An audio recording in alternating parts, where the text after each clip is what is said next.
Aló. Sonido. Ahí está bien.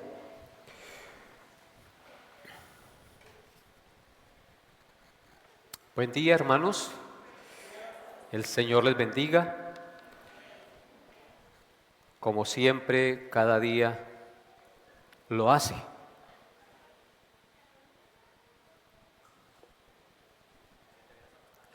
Está bien. He notado que hay muchos que están llegando muy tarde. El culto inicia a las 8:30. Es el día del Señor. Nosotros debemos alistarnos de mente y corazón desde el día sábado. Mañana es el día del Señor y en consecuencia debo preparar todo y hacer todo lo posible para que la logística del día domingo sea dinámica y podamos estar a tiempo. Es un encuentro con el Señor. Es algo que debe permear nuestra conciencia y nuestro entendimiento con el Señor. Entonces, si yo soy hijo de Dios, Dios debe ocupar el primer lugar en mi mente y en mi corazón. Y si es el domingo, el día en que nos congregamos, día en el que el Señor resucitó, con mayor veras yo debo anhelar y desear estar en la casa del Señor, reunidos con mis hermanos, fielmente y puntualmente para rendir tributo al Señor. Que no se nos convierta eso en una costumbre de llegar tarde. No es bueno.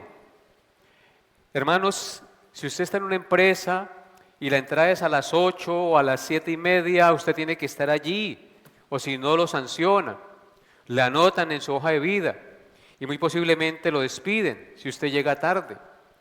Si le cumplimos a los hombres, a la empresa, ¿por qué no cumplimos con Dios?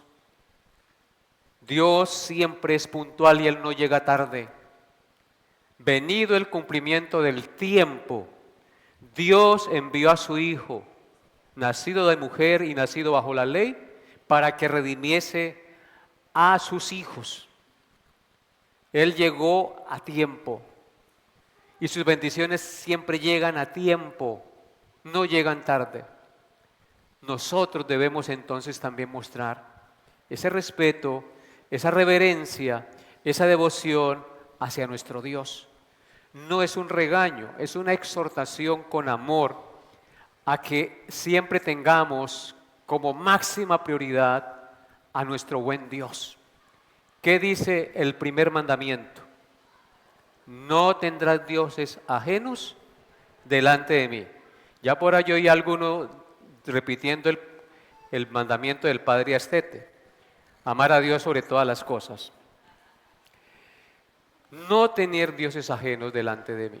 Entonces, hermanos, con amor, pero al mismo tiempo apelando a su conciencia, tengamos siempre en prioridad a nuestro Dios. Yo sé que pueden haber muchas cosas que se le compliquen a uno en la mañana, pero si nos preparamos desde el día anterior y tenemos bien en mente lo que yo voy a hacer el domingo, que es preparar mi corazón para venir a Dios. Entonces, tan pronto me acueste, yo voy a poner mi reloj temprano y me voy a levantar a la hora que es para venir a la presencia de Dios. Amén. Que esa sea nuestra prioridad siempre. Como hacemos día a día, a las 6 de la mañana estamos escuchando el devocional, reunidos para darle gloria y tributo al que nos da la vida, al que nos sostiene diariamente, al que nos provee todas las cosas, al que nos dio a su Hijo para salvarnos, aquel que entregó su vida para redimirnos de nuestros pecados. Entonces Él merece toda la gloria, la reverencia y la alabanza. Después de este pequeño mini autoexamen, entonces vamos a la predicación de la palabra el día de hoy. Y les voy a pedir que con reverencia, amados hermanos, se inclinen su rostro y elevemos una corta oración para encomendarnos al Señor. Padre bueno, Señor soberano y eterno, creador de las infinitas galaxias, del infinito y vasto universo, creador de nuestras vidas, Padre de nuestro Señor Jesucristo, a ti venimos en el nombre de Él en esta mañana y nos presentamos ante ti con un corazón humillado, reverente, dándote gracias por este tiempo que hoy nos concedes tener para estar en tu presencia como tus hijos, como tu pueblo, y encomendándonos, Señor, a la luz de tu bendita palabra.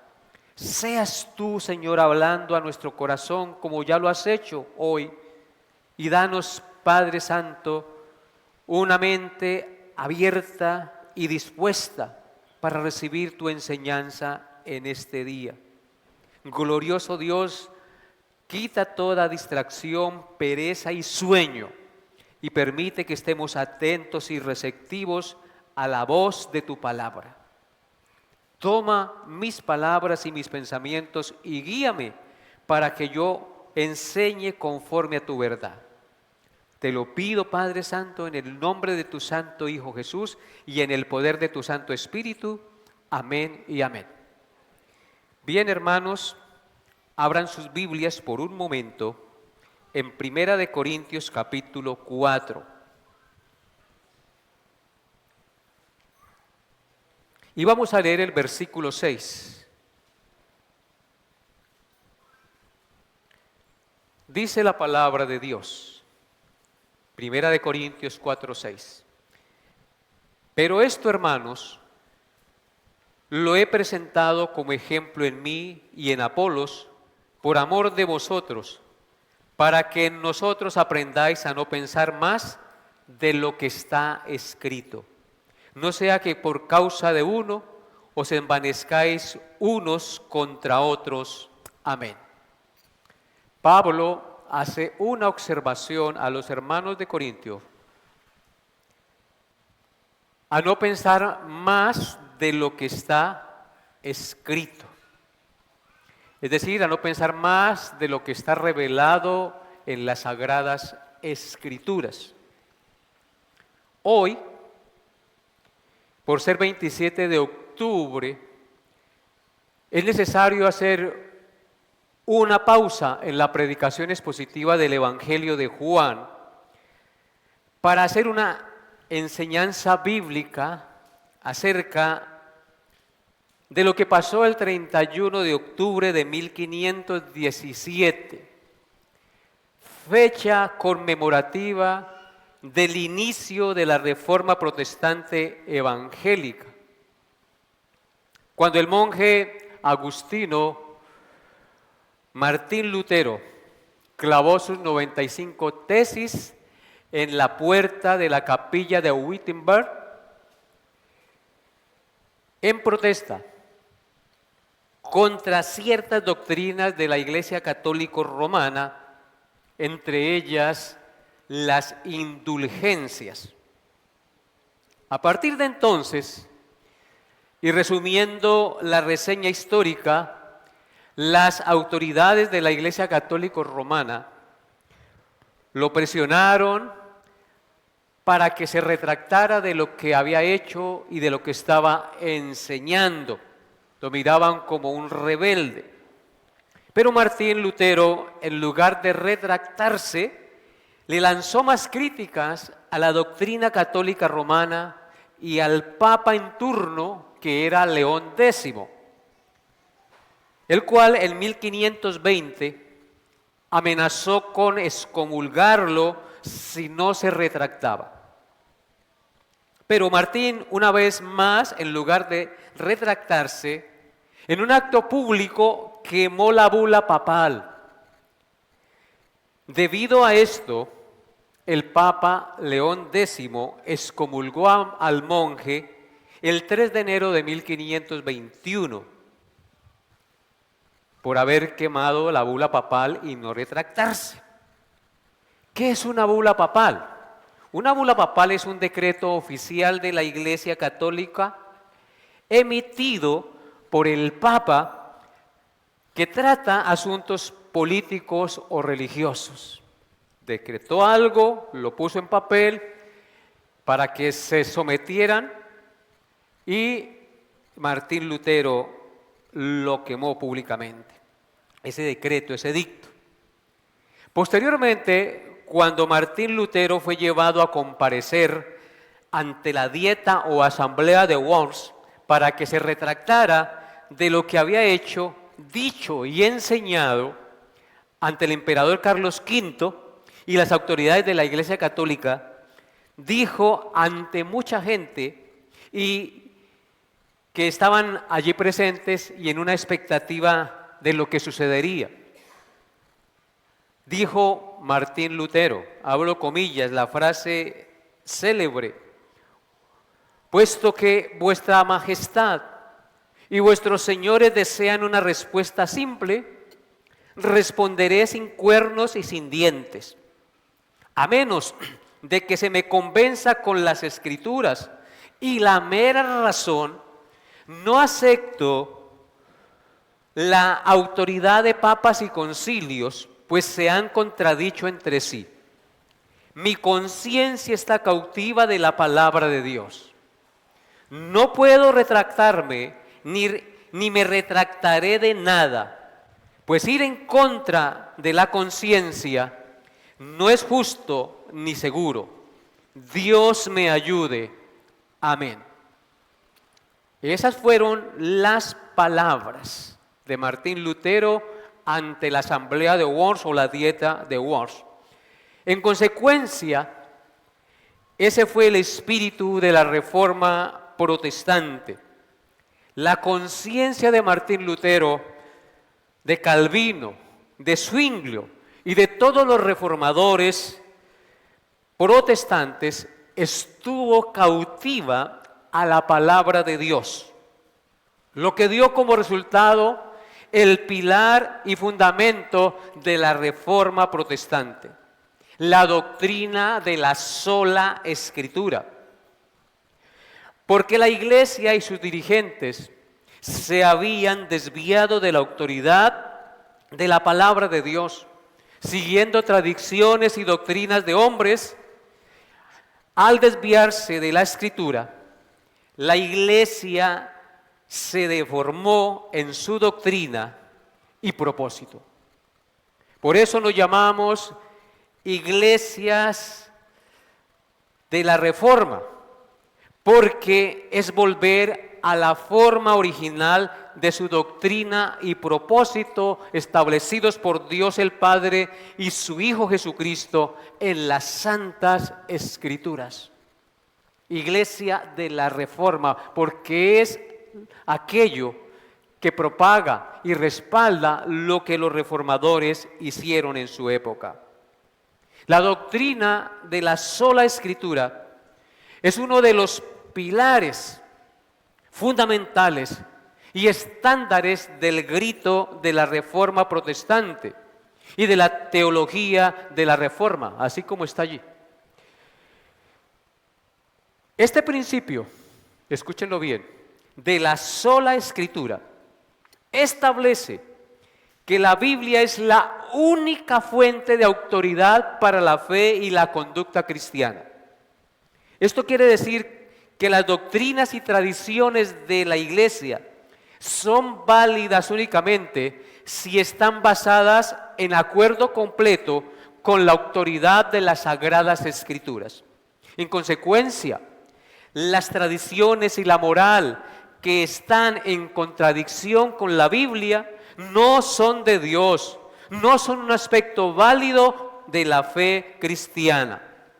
Solo la Escritura es la única manera de evitar que la opinión personal y subjetiva tenga prioridad sobre las enseñanzas de la Biblia.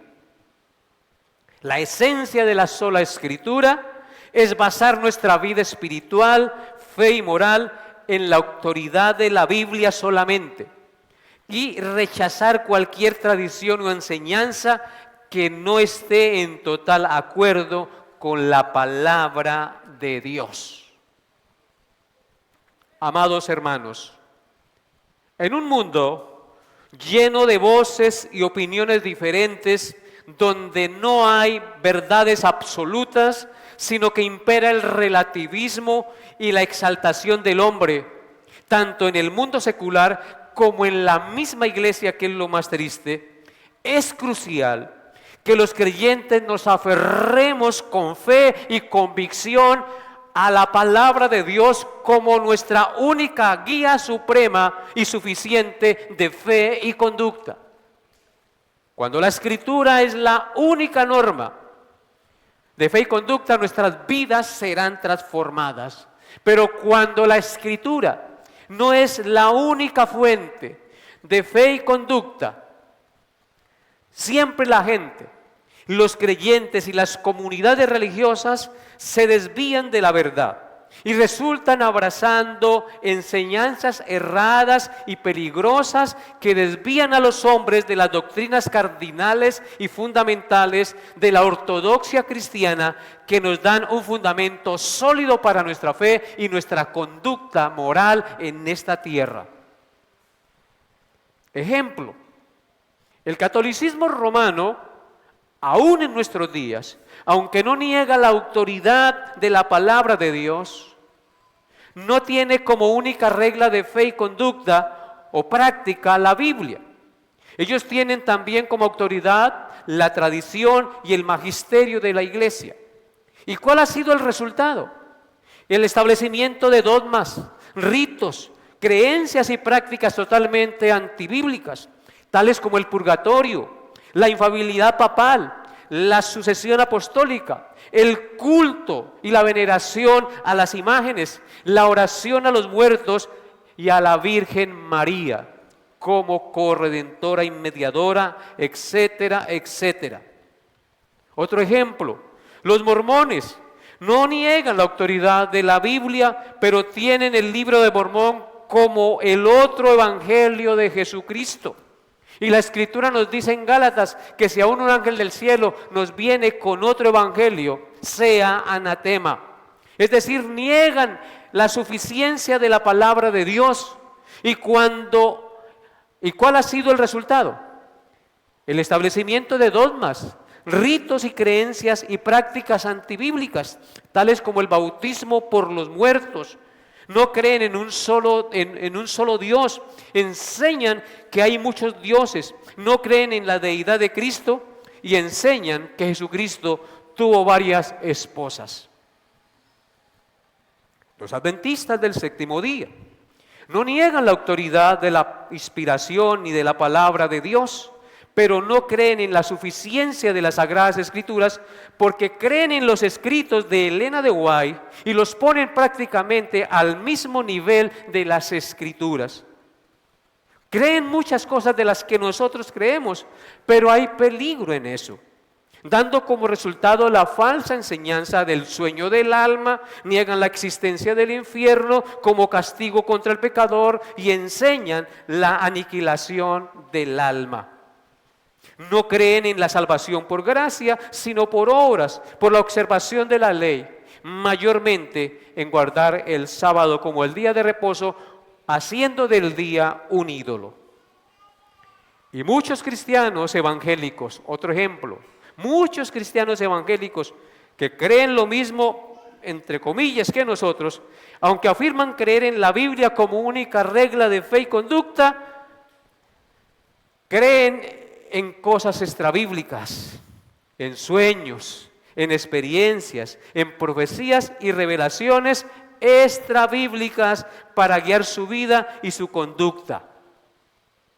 Amados hermanos, cuando nos alejamos de lo que está escrito y revelado claramente para nuestra conducta y fe, comenzamos a poner nuestros pies en terreno peligroso. Cuando yo comienzo a creer en un sueño o en una visión, o que el Señor me dijo, y si eso que me dice no está de acuerdo con la Escritura, comienzo a hacer subjetiva la revelación de Dios y a creer cosas de mi imaginación o cosas de la imaginación o la manipulación de otros. Y eso es muy peligroso. Entonces, Pablo, por eso es que en el versículo que leímos, en 1 Corintios dice porque os he presentado, hermanos, pero esto, hermanos, lo he presentado como ejemplo en mí y en Apolos, por amor de vosotros, para que en nosotros, es decir, ellos los líderes, aprendáis a no pensar más de lo que está escrito, no sea que por causa de uno os envanezcáis unos contra el otro. Hermanos, un pastor debe ser muy serio y responsable en presentar el mensaje de Dios. Debe llevar a los feligreses, a las ovejas, a los miembros de la iglesia, a no pensar más allá de lo que está escrito. Es decir, a que sean solo escritura. Solo escritura. La palabra de Dios es la que debe regir nuestra fe y nuestra conducta en este mundo. Quiero, hermanos, compartir 6 razones para creer en la autoridad y la suficiencia de las Sagradas Escrituras como la única norma de fe y conducta. El propósito de la enseñanza hoy es hacer relevante nuevamente en nuestra mente y en nuestro corazón, como lo hacemos siempre, una vez más, la importancia de la autoridad y la suficiencia de las Sagradas Escrituras en nuestra vida. Amén. Entonces vamos a mirar 6 razones para creer en la autoridad y la suficiencia de las Sagradas Escrituras como nuestra única norma de fe y conducta. Entonces, la primera razón para creer en la suficiencia y en la autoridad de las Sagradas Escrituras como nuestra única norma de fe y conducta es por su testimonio interno. La Biblia tiene testimonio interno, por sí misma nos revela quién es ella. Entonces, la Biblia nos presenta la doctrina de la inspiración de Dios. La Biblia es inspirada por Dios. Ella misma se presenta como inspirada por Dios. En numerosos pasajes, los autores bíblicos confirman que sus palabras provienen directamente de Dios o que han sido inspiradas por el Espíritu Santo. En consecuencia, esto es una razón supremamente poderosa, extremadamente poderosa para creer y aceptar sus escritos como autoridad suprema y suficiente en cuestiones de fe y conducta, porque es Dios mismo dejando establecido un libro y sellado y confirmado como inspirado y escrito por Él mismo, aunque utilizó hombres. Noten lo que dice segundo libro de Samuel, capítulo 23, versículos 1 y 2, por favor. Primer libro de Samuel, capítulo 23, versículos 1 y 2. Dice así la palabra de Dios. Segundo libro de Samuel, 23, 1 y 2. Estas son las palabras postreras de David. Dijo David, hijo de Isaí, dijo aquel varón que fue levantado en alto, ungido del Dios de Jacob, el dulce cantor de Israel. El Espíritu de Jehová ha hablado por mí, y su palabra ha estado en mi lengua. Amén. David, el rey, testifica que el Espíritu Santo de Jehová habló por él, lo que nos indica que los salmos y todo lo que dijo y escribió David fue inspirado por el Espíritu Santo, por Dios mismo. Así que cuando tú y yo leemos los salmos y todo lo que escribió David, Dios mismo nos está hablando. Noten el texto sagrado, segundo de Samuel 23, 1 y 2. Estas son las palabras postreras de David. O sea que esto lo dijo al final de sus días. Dijo David, hijo de Isaí, dijo aquel varón que fue levantado en alto. el ungido del Dios de Jacob, el dulce cantor de Israel. ¿Qué dijo? Ahí hay 2 puntos. El Espíritu de Jehová ha hablado por mí y su palabra ha estado en mi lengua. Cuando tú y yo estudiamos los salmos que estamos estudiando los miércoles, estamos estudiando las palabras que Dios dio a David, que Dios dejó a su pueblo. Y esto es supremamente importante para que tú y yo tengamos la palabra de Dios en altísima estima, porque son las mismas palabras del Creador del universo, del que habita en luz inaccesible. Ahora vaya conmigo a segunda carta de Timoteo, capítulo 3, versículos 16 al 17. Segunda carta de Timoteo 3, 16 al 17 dice: toda la Escritura es inspirada por Dios y útil para enseñar, para redarguir, para corregir, para instruir en justicia, a fin de que el hombre de Dios sea perfecto y enteramente preparado para toda buena obra. ¿Qué nos revela este texto? Nos revela quién es el autor de las Escrituras y el propósito de las Sagradas Escrituras. El autor de las Escrituras es Dios y su Espíritu. Toda la Escritura es inspirada por Dios.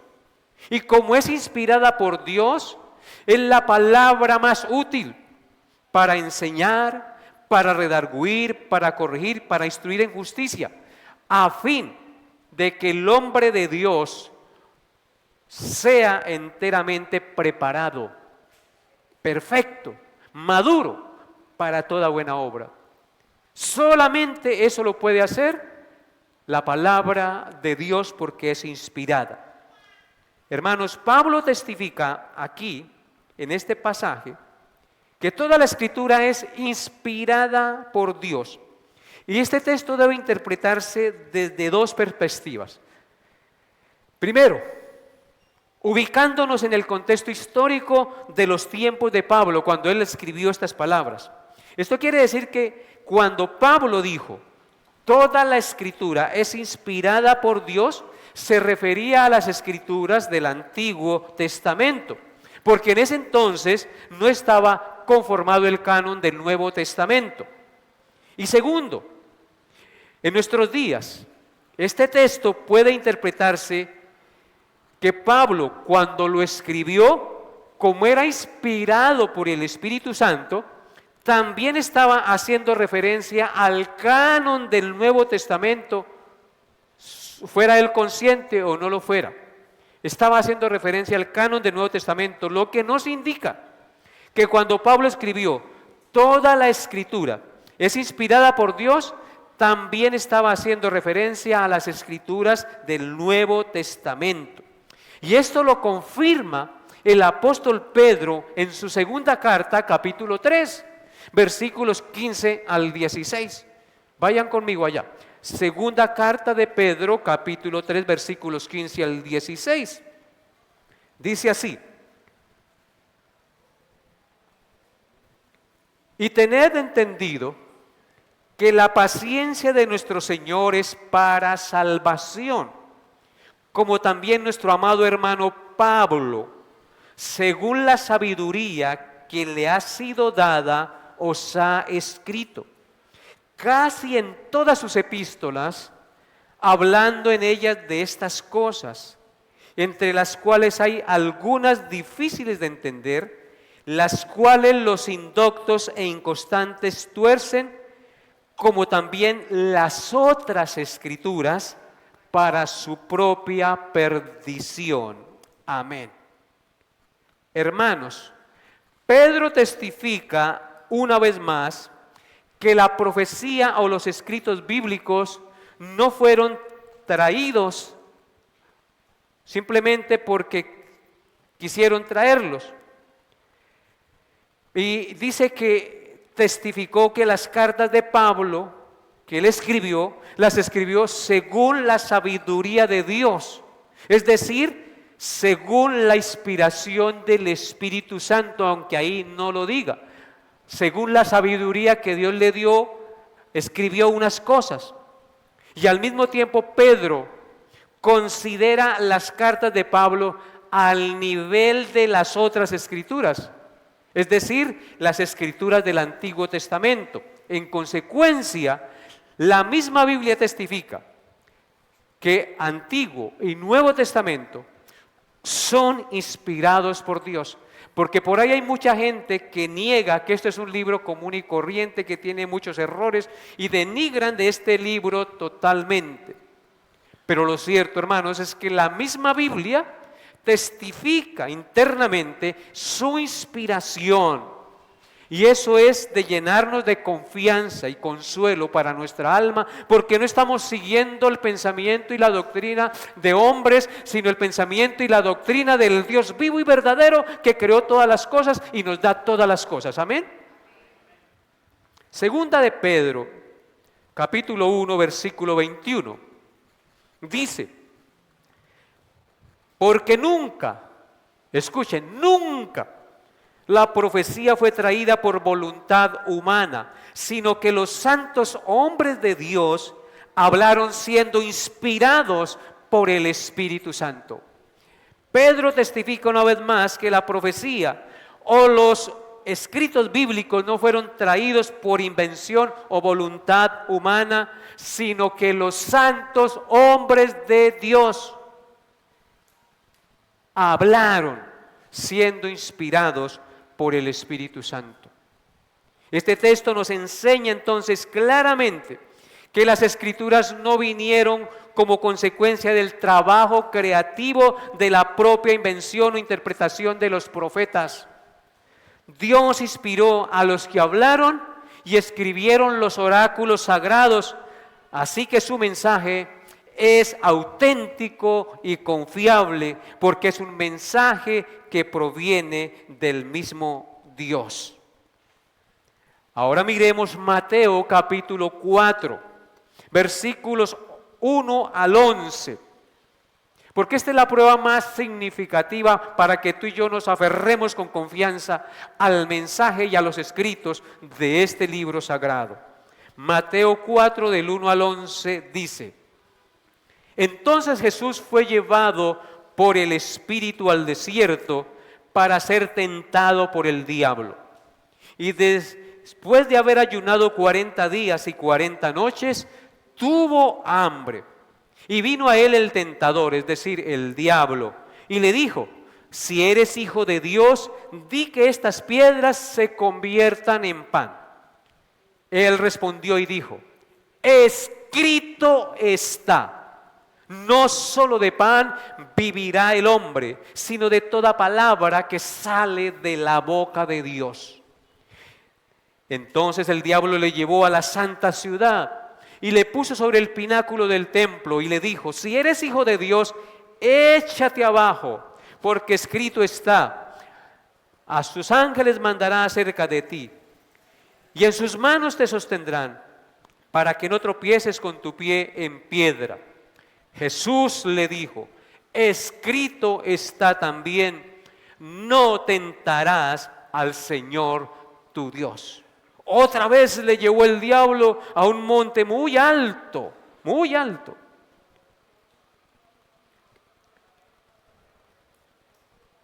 Y le dijo: todo esto te daré si postrado me adorares.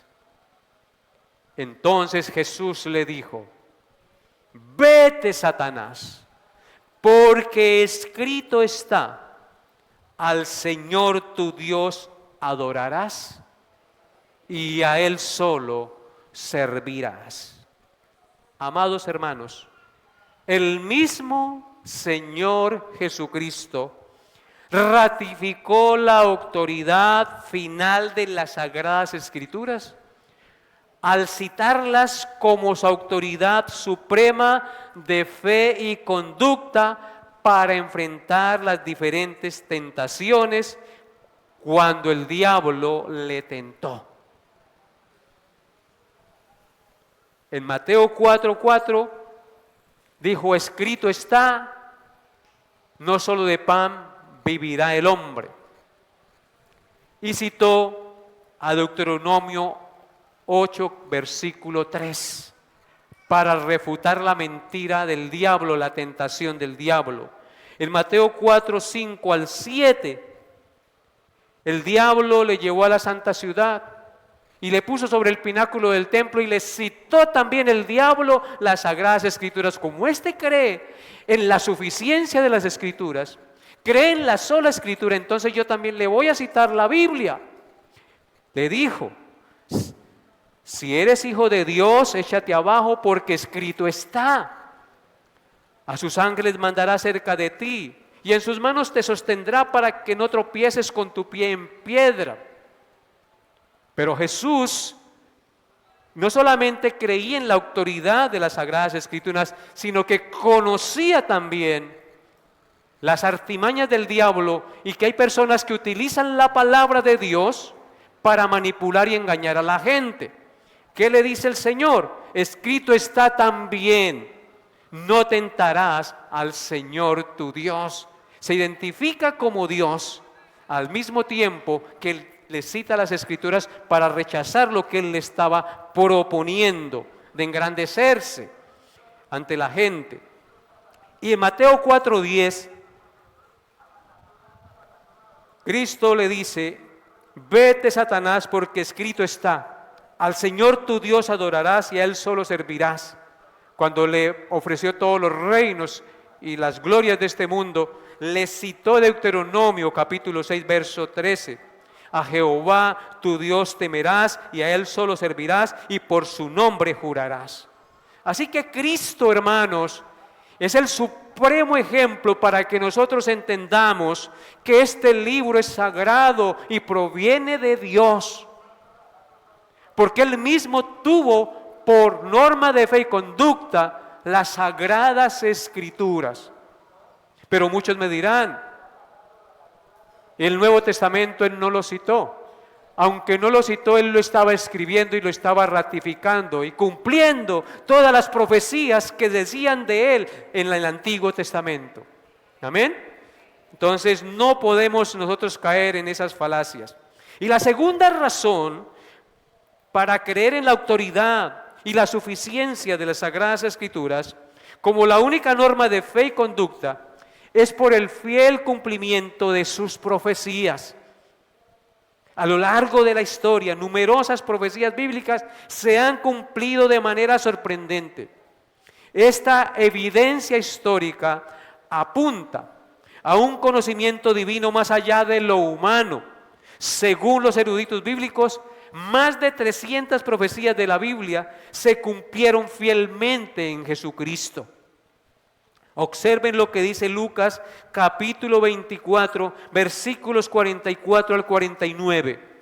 Lucas 24, 44 al 49 dice, y les dijo, estas son las palabras que os hablé estando aún con vosotros, que era necesario que se cumpliese. Escuchen, todo lo que está escrito de mí en la ley de Moisés, en los profetas y en los salmos. ¿De dónde está escrito de Cristo en el Antiguo Testamento? En la ley de Moisés, en los profetas y en los salmos. Cristo mismo lo está ratificando. Entonces les abrió el entendimiento para que comprendiesen las Escrituras. Mi amado hermano, si tú no has comprendido las Escrituras, debe pedirle a Dios que le abra su entendimiento para que comprenda lo que está escrito en el libro sagrado. Y les dijo, así está escrito, y así fue necesario que el Cristo padeciese y que resucitase de los muertos al tercer día, y que se predicase en su nombre el arrepentimiento y el perdón de pecados en todas las naciones, comenzando desde Jerusalén. Y vosotros sois testigos de estas cosas. He aquí yo os enviaré la promesa de mi Padre sobre vosotros, pero quedaos vosotros en la ciudad de Jerusalén hasta que seáis embestidos de poder desde lo alto. Amén. Cristo testifica, hermanos, que será predicado en su nombre el arrepentimiento y el perdón de pecados en todas las naciones, comenzando desde Jerusalén. ¿Se ha cumplido eso, hermanos? ¿Por qué estamos hoy aquí? Porque Cristo lo dijo y se está cumpliendo porque su palabra es eterna y activa en todo tiempo. Bendito sea su nombre. Así que el Nuevo Testamento es inspirado por Dios, testificado por el mismo Cristo. En el capítulo 53 de Isaías, todo se cumplió fielmente en Cristo. Vaya conmigo a Isaías 53 rápidamente, versículos 1 al 12. Dice la palabra de Dios. Isaías 53, 1 al 12. ¿Quién ha creído a nuestro anuncio? ¿Y sobre quién se ha manifestado el brazo de Jehová? Subirá cual renuevo delante de él, y como raíz de tierra seca, no hay parecer en él ni hermosura. Le veremos más en atractivo para que le deseemos. Despreciado y desechado entre los hombres, varón de dolores, experimentado en quebrantos, y como que escondimos de él el rostro, fue menospreciado y no le estimamos. Ciertamente llevó él nuestras enfermedades y sufrió nuestros dolores, y nosotros le tuvimos por azotado, por herido de Dios y abatido. Mas el herido fue por nuestras rebeliones, molido por nuestros pecados. El castigo de nuestra paz fue sobre él, y por su llaga fuimos nosotros curados. Todos nosotros nos descarriamos como ovejas, cada cual se apartó por su camino, mas Jehová cargó en él el pecado de todos nosotros.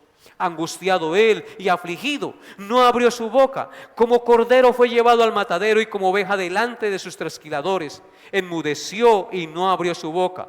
Por cárcel y por juicio fue quitado. Y su generación, ¿quién la contará? Porque fue cortado de la tierra de los vivientes, y por su rebelión de mi pueblo fue herido.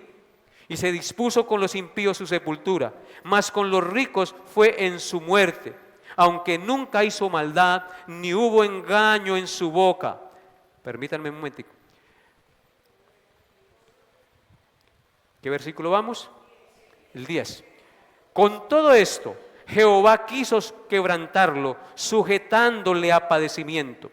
Cuando haya puesto su vida en expiación por el pecado, verá linaje, vivirá por largos días, y la voluntad de Jehová será en su mano prosperada. Verá el fruto de la aflicción de su alma y quedará satisfecho. Por su conocimiento justificará mi siervo justo a muchos y llevará las iniquidades de ellos. Por tanto, yo le daré parte con los grandes, y con los fuertes repartirá despojos, por cuanto derramó su vida hasta la muerte y fue contado con los pecadores, habiendo él llevado el pecado de muchos y orado por los transgresores. Amén. ¿No es esto el Evangelio en el Antiguo Testamento? 700 años escribió antes de que Cristo naciese y apareciera en el mundo estas palabras por el profeta Isaías. ¿Era que Isaías era muy sabio? ¿Era un vidente que podía ver 700 años después lo que iba a pasar? No, hermanos, esto no es otra cosa que la inspiración del Espíritu Santo de Dios. Así que, hermanos, la palabra de Dios es supremamente confiable, supremamente veraz. Usted y yo podemos confiar en ella plenamente.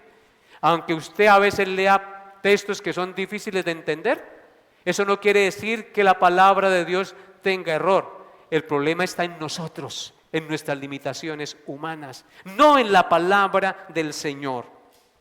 Y si yo les mencionara, voy a hacer una referencia nada más a muchas profecías que se han cumplido fielmente en Cristo. Por ejemplo, el profeta Miqueas anunció que el Mesías nacería en Belén y se cumplió. Miqueas 5:2. El profeta Isaías anunció en Isaías 7:14 que el Mesías nacería de una virgen, y el Mesías nació de una virgen. Moisés anunció en Deuteronomio 18 y 19 que el Mesías tendría una autoridad profética y mayor a la de Moisés, y así se cumplió y se sigue cumpliendo. Isaías 49, 6 al 7 anunció que el Mesías sería luz para los gentiles, y así ha sido. El Salmo 22, 18 anunció y profetizó que sobre sus ropas del Mesías echarían suertes, y así se cumplió. Zacarías 9:9, el Mesías fue anunciado que montaría en un pollino para llegar a Jerusalén, y así sucedió. En Zacarías 11:11 al 12, el Mesías sería vendido por 30 piezas de plata, y así sucedió. En Malaquías 3:1, el Mesías tendría un mensajero que prepararía el camino delante de él, y así sucedió con Juan el Bautista. En Isaías 35:34 se enseña que el Mesías haría señales que nos mostrarían que él o Dios estaría presente con nosotros, y así sucedió. Y podemos seguir citando las 300 profecías que según los eruditos bíblicos se han cumplido en Cristo. La tercera razón para creer en la autoridad y la suficiencia de las Sagradas Escrituras como la única norma de fe y conducta es por su coherencia interna.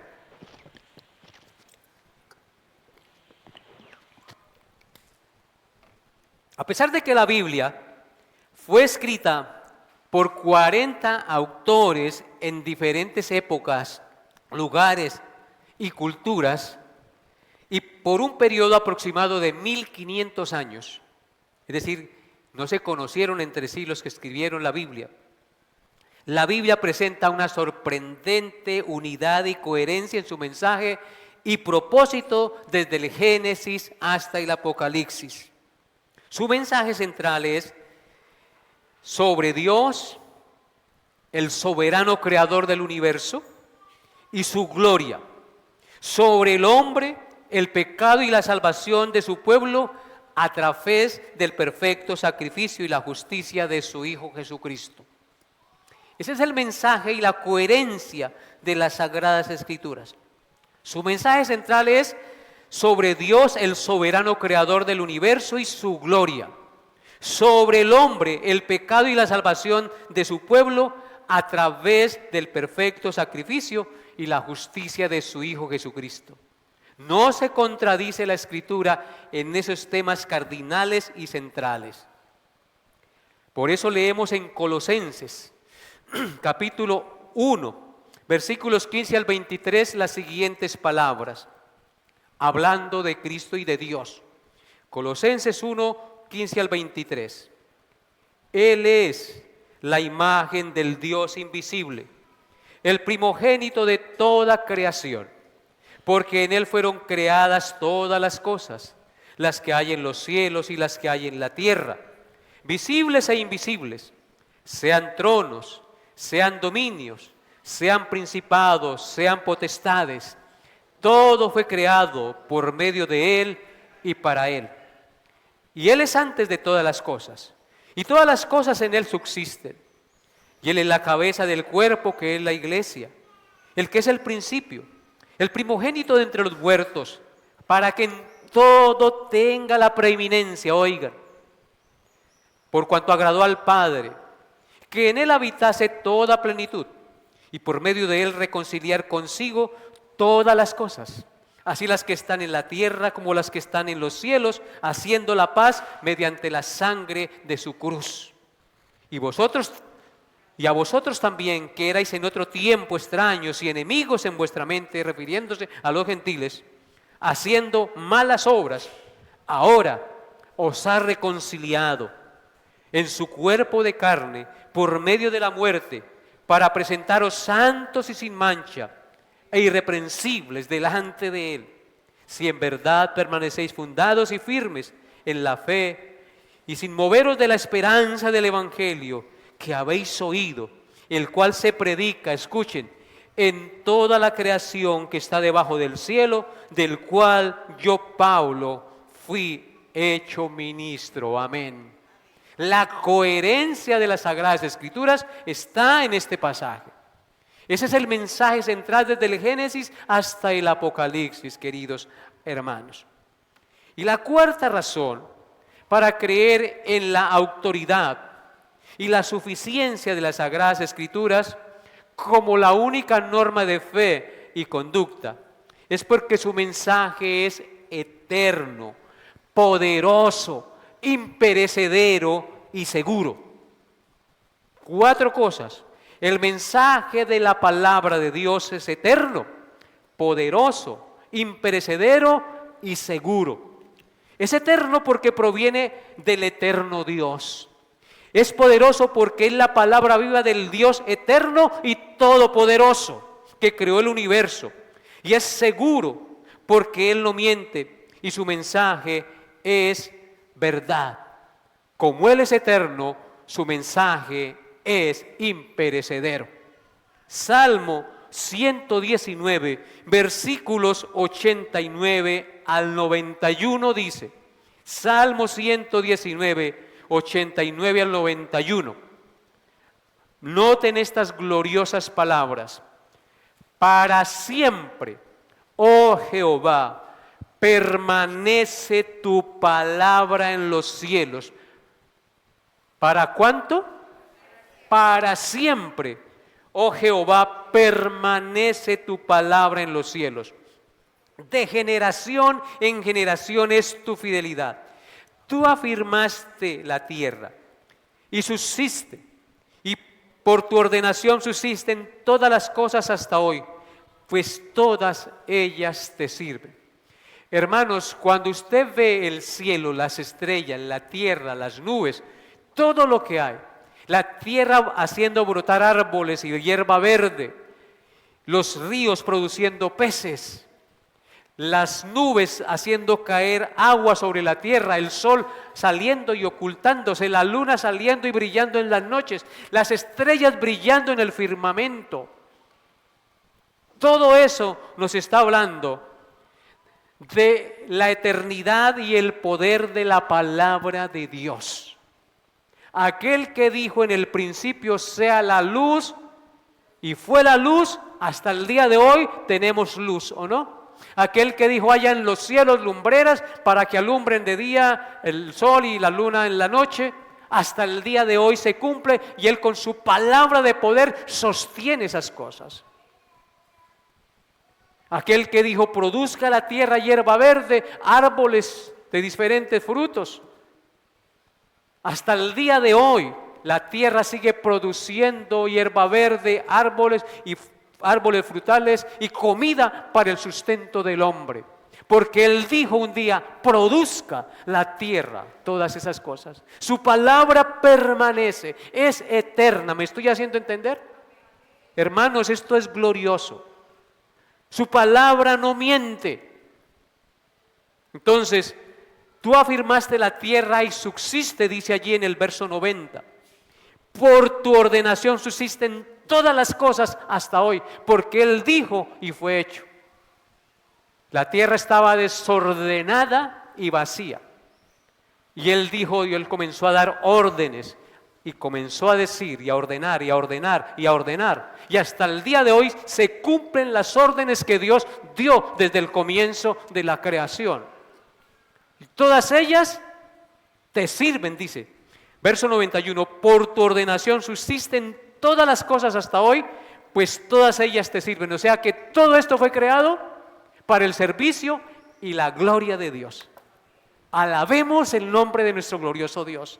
Admirémonos de quién es Dios y glorifiquémosle por habernos dejado un libro tan precioso, tan fiel y tan preciso, en el cual podemos basarnos y confiar plenamente en su mensaje. Amén.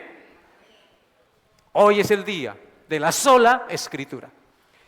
Isaías 40, versículo 8 dice, Isaías 40, verso 8 dice, sécase la hierba, marchítase la flor, mas la palabra del Dios nuestro permanece para siempre.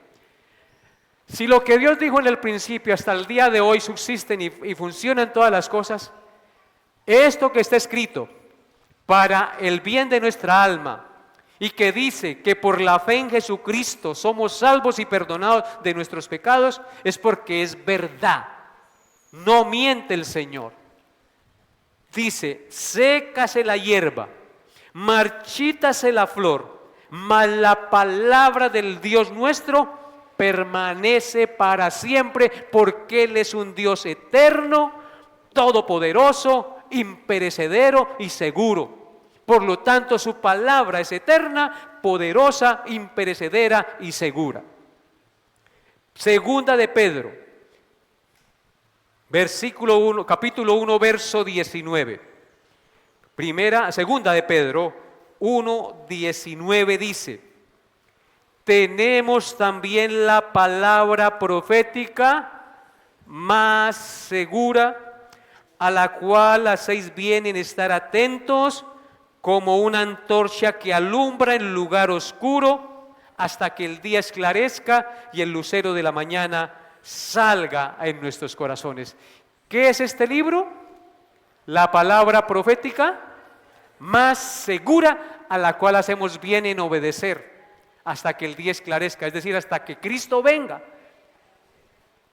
esclarezca y el lucero de la mañana salga en vuestros corazones, haciendo referencia a la segunda venida del Señor Jesucristo.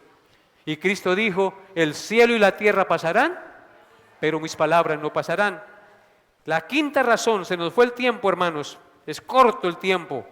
La quinta razón para creer en la autoridad y la suficiencia de las Sagradas Escrituras como la única norma de fe y conducta es porque sus enseñanzas son alimento y luz para nuestra alma. ¿Qué son las Sagradas Escrituras? Alimento y luz para nuestra alma. Jeremías 15:16 dice: fueron halladas tus palabras y yo las comí. Y tu palabra me fue por gozo y alegría de mi corazón, porque tu nombre se invocó sobre mí, oh Jehová de los ejércitos. ¿Qué dijo Cristo en la primera tentación cuando Satanás le dijo que convirtiera las piedras en pan? No solo de pan vivirá el hombre. El Señor nos está enseñando que usted y yo necesitamos comer un pan espiritual. Y ese pan espiritual está aquí, del cual tenemos que comer día a día para fortalecer nuestra fe y nuestra alma. En Job 23:12 dice, Job 23:12, del mandamiento de sus labios nunca me separaré. Guardé las palabras de su boca más que mi comida. Eso era el sentir de Job. Guardaba las palabras de Dios más que la comida. Pero nosotros como que nos preocupamos más por la comida física que por la comida espiritual. Y siempre el trabajo y los afanes del mundo nos invitan a eso. Lo que usted debe hacer en la primera hora de la mañana, ¿qué debe ser? Alimentarse con el pan espiritual. Pero por correr tras el pan físico nos olvidamos de eso. Y por la noche intenta darle usted lectura a la palabra de Dios y ya no puede. Ya está cansado, agotado. Y le da a Dios las migajas. Hermanos, no es así. Seamos como Job. Guardé las palabras de su boca más que mi comida. Y en el Salmo 119, 130, un versículo muy conocido: la exposición de tus palabras alumbra, hace entender a los simples. ¿Qué es la palabra de Dios? Luz a nuestra vida. Nos hace entender, nos da sabiduría y nos aparta de toda obra mala. Y en sexto y último lugar, para creer en la autoridad y la suficiencia de las Sagradas Escrituras como la única norma de fe y conducta, es por su impacto transformador. Hermanos, millones de personas a través de la historia, en todo el mundo, han experimentado un cambio profundo y radical en sus vidas al conocer y aplicar y creer los principios de la palabra de Dios. Yo he sido uno de esos y estoy seguro que todos aquí, si realmente han creído y asimilado la palabra de Dios, sus vidas han sido cambiadas. Su manera de pensar, su manera de vivir ha sido cambiado. Entonces, hermanos, la Biblia tiene un poder transformador pero muy grande, muy poderoso. Puede coger el corazón más duro y pecaminoso y cambiarlo a los propósitos del Creador. Su poder transformador es un testimonio de su origen divino. Ejemplo, Pablo. ¿Qué era Pablo? Un enemigo acérrimo de Cristo y de los cristianos. Pero cuando Cristo se le reveló con su palabra, fue completamente transformado. Aquel que era perseguidor ahora es un seguidor de aquello que perseguía. Entonces, la palabra de Dios es transformadora. Por eso David dijo en el Salmo 119, verso 7, la ley de Jehová es perfecta, que convierte el alma. El testimonio de Jehová es fiel, que hace sabio al sencillo. Glorioso nuestro Señor. Y para terminar, hermanos, unas aplicaciones prácticas. Tenemos que tener, al saber esto del poder transformador de la palabra de Dios, de su confiabilidad, tenemos que tener un compromiso personal con las Sagradas Escrituras, deliberado y consciente, dedicando tiempo diario a leer y a meditar en la palabra de Dios para que su verdad transforme sus vidas. Hermanos, hoy en día podemos escuchar la Biblia en audio, ponerla ahí y usted irla escuchando y alimentarse de la palabra de Dios. Usted no tiene excusa. No que es que yo ya no veo pastor. Pues ponga la Biblia en audio y escuche la palabra de Dios, porque la fe viene por el oír y el oír por la palabra de Dios. Número 2, discernimiento de enseñanzas externas. Hermanos, siempre evalúe cualquier enseñanza o doctrina a través del filtro de las Sagradas Escrituras. No acepte nada sin comprobar su alineación con la Biblia. Si le queda grande lo que le están proponiendo, pues consulte a alguien que sepa. Pero no coma cuento, coma Biblia. Coma Biblia. Hermanos, es muy importante que después de usted saber que hay personas que utilizan la Biblia con fines tramposos como hace el diablo y estaba haciendo el diablo con Cristo, nosotros también tengamos ese entendimiento. Procuremos también el estudio comunitario, es decir, en comunidad. Participemos en el estudio bíblico donde se discutan y se enseñen las Sagradas Escrituras en un contexto de comunidad eclesial, promoviendo el aprendizaje mutuo entre los hermanos. Generar campos para estudiar y crecer en el conocimiento de la palabra de Dios. Y en cuarto y último lugar, oración por el entendimiento. Hermanos, pide al Espíritu Santo que te dé entendimiento, porque solo el Espíritu Santo puede abrir los ojos de nuestro entendimiento. Cuando lea la Biblia, pídale al Señor que por su Espíritu le permita entenderla, reconocer su pecado, reconocer lo que necesita en la guía para su vida a través de este libro. El Espíritu Santo guiará su vida también. Entonces, en conclusión, la sola Escritura es un llamado a volver a las raíces de nuestra fe cristiana, queridos hermanos, donde solo la Escritura, las Escrituras tienen autoridad suprema sobre nuestra vida. A eso estamos llamados, a entender que solo las Escrituras tienen autoridad suprema sobre nuestra vida. En un mundo lleno de confusión, de incertidumbre, de relativismo y de pecado legalizado, aferrémonos firmemente a la palabra de Dios como nuestra guía inmutable y confiable. Que nuestras vidas sean un reflejo del poder transformador de su verdad, mientras buscamos glorificar a Dios en todo lo que hacemos. Que Dios les haya hablado a su corazón. Coloquémonos de pie, por favor. Padre, gracias por tu bendita y santa palabra. Ayúdanos